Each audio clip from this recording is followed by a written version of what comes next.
এই নিয়মটা কাদের কাদের করো আজকে তোমরা জানিও, হ্যাঁ।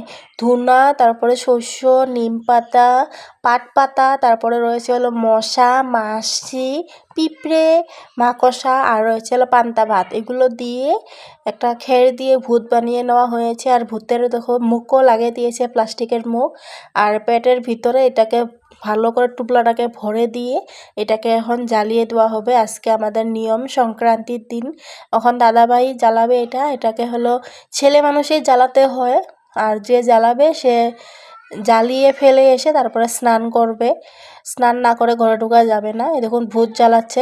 ভূতটাকে পুরো উঠানে ঘুরিয়ে নিয়ে তারপরে হলো খেতে নিয়ে রাখবে। এতক্ষণ কিন্তু বান্দাটা একটু কম হয়েছিল, তার জন্য বারবার খুলে পড়ে যাচ্ছে, আগুনগুলো ছিঁড়িয়ে ছুটিয়ে যাচ্ছে।